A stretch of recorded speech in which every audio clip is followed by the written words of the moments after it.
What's up? This is your host Non-Fungible TC, Non-Fungible today and Non-Fungible tomorrow. And today, one of the biggest news is definitely going to be the Fed's announcement. So the interest rate hike announcement is actually coming out today at 2 p.m. Eastern time. So that's around 6 hours later. So what will happen is Jerome Powell, the Fed chairman, is gonna come up. He's gonna come and say that how much basis point that they're gonna raise the interest rate, and then the market is gonna respond accordingly.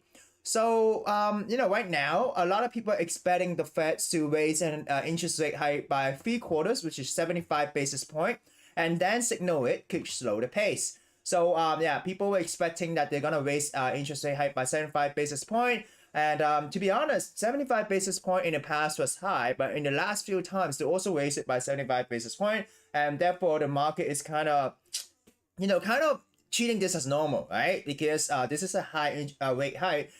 So what people are speculating is that the Fed Chair Jerome Powell is expected to sound somewhat hawkish in his briefing Wednesday, to emphasize his goal to crush inflation. Okay. So, when this happens, right, one of the really interesting thing that if the time zone allows you, look at Bitcoin trading and look at Ethereum trading in the 1 minute chart, you can see that the fluctuation actually fluctuates based on the tone of Jerome Powell. And that really shows you how volatile and also how much influence this person have for the whole market. So moving on to traditional news, that the ECB has no plan to stop raising rates. Okay, U.S. job opening rose by 434,000 in September, so it means it's strong. And FCC commissioner said that U.S. should ban TikTok. Elon Musk temporarily dissolved Twitter bot, and also so on. So if you look at the market, the stock market slid yesterday as the in anticipation of the Feds, because no one knows the interest rate hike, but people are saying that they're gonna raise by 75 basis points for a fourth and final time today, followed by a small 50 basis point hike in December. So for those of you who do not know, one more thing that we have to think about is the midterms. Okay, the midterms is coming in November the 8th. Okay. So this is a very important date for the government, the U.S. government, because if the U.S. government, if the markets are tanking, it's very hard for you to get re-elected, right? It's not going to be positive. So that's why they have to make the market strong. Okay. So what happened yesterday was that Uber reported a loss. Okay, and then Airbnb estimate on a record high. AMD. So we're kind of seeing that, but expect slightly lower Q4 bookings, right? So there's more booking in the past compared to the end of the year, which is actually quite interesting, because usually at the end of the year people travel more, right? So their stock fell, AMD missed earnings, and then but revenue grew by 29 year over year. So 4 business segments deliver slightly better revenue, and therefore the share grows. Okay, so today we have Qualcomm, Robinhood, SD Lauder announcements.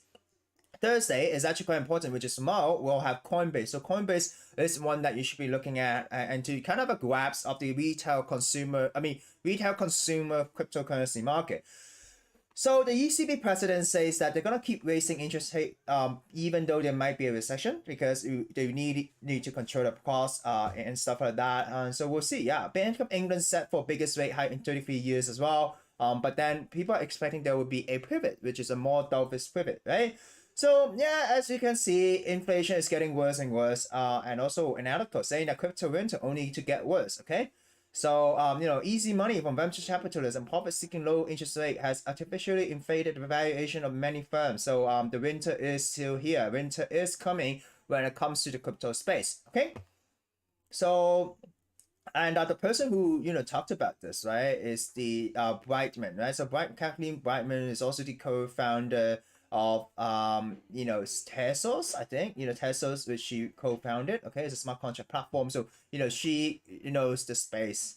Okay, so yeah, today guys, if you look at this FOMC statement, 2 p.m. Eastern time, which is the most important thing, and tomorrow we have U.S. unemployment rates, non-farm employment change. So if these if the interest rate high is higher than 75 basis point, there's a chance that market is going to tank really hard, which is a lot of people are thinking it's unlikely. Non-financial advisor, I'm not a financial advisor, but people saying it's unlikely because of the midterms rally, right? So maybe it will be 75 basis point, and the market kind of goes sideways a bit with other details before maybe dumping or pumping, right?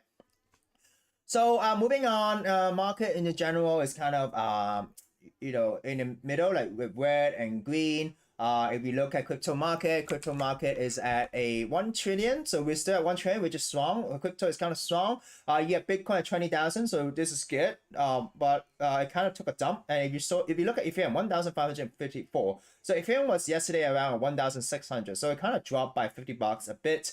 So yeah, it really shows you that money is actually stable coins, right? Going down market cap as well. So it kind of shows you that there was dump as well. So people was money is leaving the market and then it was going back up.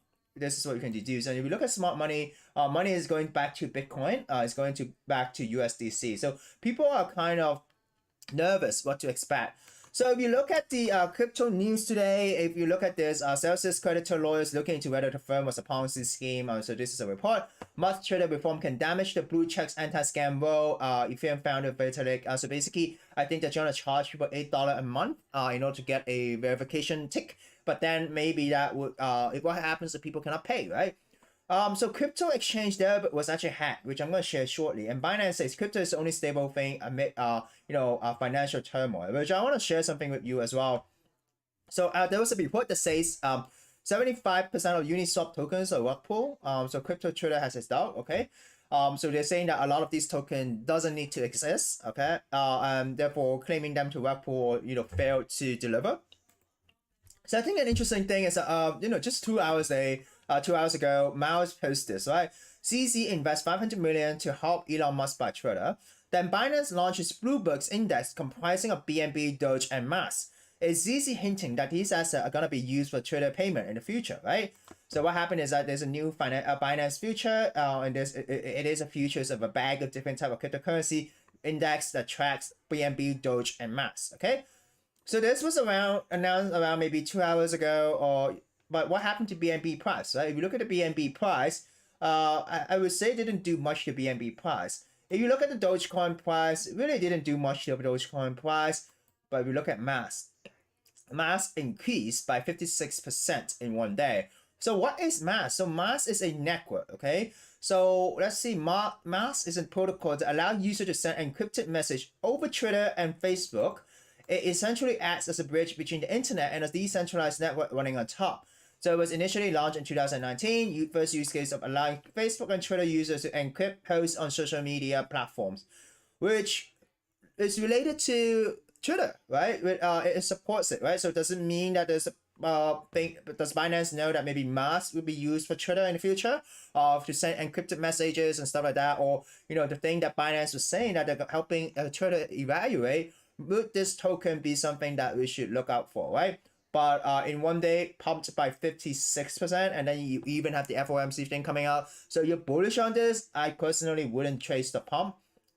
I would kind of wait and see how it goes, personally, because there's just so many macros that it's just not positive at all. But imagine if you're able to get a win of this. Right? Imagine if you're able to, buy this exactly at that time, right? Because you look at the candles chart, you look at it by, let's say, hour, right? So it basically, Binance announced this, and then boom, pumped all the way up. So if you're able to catch this, right? If you're able to kind of catch tokens related, then maybe it can affect that. And it seems that Mas is gonna be listed on FTX, which could also be one of the reasons that for this pump for coming up, right? So moving on, Deribit was hacked. So their hot wallet was compromised, but client funds are safe and loss is covered by the reserve. So it was hacked by 28 million earlier this evening. So what happened is that, client asset, file block, or any other cold storage addresses are not affected. It is company procedure to keep 99% of user fund in cold storage to limit the impact of these type of events, okay? So deposit and withdrawals are still doing, security checks, and they have raised the minimum number of confirmation and stuff like that. So there's an insurance fund, but this is actually quite big, because, having an exchange, having the hot wallet being compromised is actually quite a big thing, okay? And Deribit is actually a big exchange for futures trading, if I remember. So they being hacked, so it really shows that this space, crypto is prone to hack, and the problem is you cannot really revert the hack if it's being transferred out of the blockchain, because the blockchain is the law, right? You can't reverse a transaction unless you own 51% of the blocks, right? Or the validating powers depending on the blockchain. So moving on, I saw this news. I think that this is very exciting. So look at this tweet, right? So this guy basically had a toy, and what he did is that he animated the toy, and it looks actually really nice, right? So it's kind of creating a digital as twin of that toy. So what he did is he bought this toy at a toy store, and then he did a scan, okay, using something called Luma Labs AI iOS app. Okay, so this is just an iOS app, right? It could be captured using your phone. After capturing it, he decided to clean the file, and then he used a animator software, Miximo under Adobe, and then animate it, and then use Spot AR. I think this is Spot AR to kind of put the animation here, and then in the end you see what you see, right? So it really shows you that which actually brings us to the next thing that I want to talk about, which is Meta. Okay, so what happened is that Meta announced a new free course about the metaverse, and actually if you look at this guy, this thing was actually done using the Spot AR filter, which is the software to for people to make Facebook filters and also Instagram filter. So what happened is that Facebook announced that this course called What is the Metaverse? It's a free course. They just recently announced it. It's going to start in November the 2nd, which is actually just today, okay? 2,000 people has enrolled it. So it talks about metaverse fundamentals. So according to Meta, it really shows you what they think, right? You learn about AR, VR, extended reality, NFTs, blockchain, Web3, cryptocurrency, and more. So this isn't just a meta type of metaverse course, but it's also Web3 related. So it'll be interesting to see how they educate the public, right? Because it's important to have education for the general public.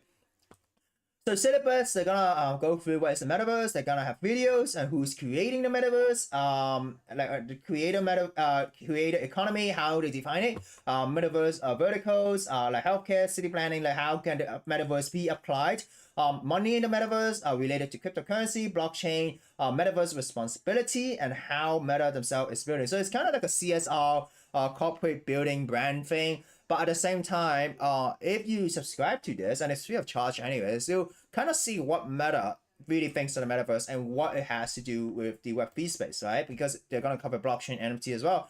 So the Web3 equivalent, which is actually Punk 6529's University of Nicolia's Open Metaverse Initiative. So there are some parallels in the Web3 space, but I'm interested in whether the OMA, which is the Open Metaverse Alliance now, that's been founded by Animal Brands, that Lab, is going to do something that's consumer facing, right? Because in the end, but no one replied at me, right? But because one of the most important thing is that in the end, is the education that you give the consumer that helps them define a thing, right? For example, a keyboard, right? Why is it WQERTY, right? It is because these market leaders were able to create a standard and educate people to use that keyboard.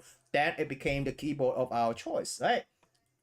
So moving to NFT news, the first global art has been released. So this is the first global art. I kind of mentioned about the project yesterday. So these are the art. So it was kind of mixed with the reaction. Guinness Book of World Record officially recognized CryptoPunk 5,822 for being the most expensive sale of all time for CryptoPunk. So it was sold for 8,000 ETH back then for 23 million. Okay. So Blur reached an all-time high, so it means that the platform people are indeed using it. So at the same time, Visa has launched the NFT auction, and also Hugo and IO, Mint was successfully ended. So it was actually featured the homepage of OpenSea. It was a collaboration with Imaginary Friends and also Hugo. Anyways, this is the Visa. Not a lot of engagement in the Web3 space, right? Signed memorabilia from players, okay, and I think this is FIFA World Cup, right? And also talking about World Cup, a lot of people are saying that the World Cup is gonna pump the narrative of maybe Chile's tokens or maybe Algorand because of these announcements and stuff like that, right? So this is live right now. Visa NFT. Let's see if there's any bid. So it seems like there's some starting bid, but it seems like nobody is bidding on it yet. Okay. But the thing is, I think people will bid in the end because they will have jerseys in the end. And then it isn't just an NFT. There is a physical product back behind it, right? So it really shows you how Visa is entering into this space and how they're partnering with Crypto.com, because this is a Crypto.com NFT drop, right? But talking about partnership, we look at Hugo and Imaginary One. So this is actually an NFT that's similar to a membership program where you could get discount in the Hugo stores worldwide.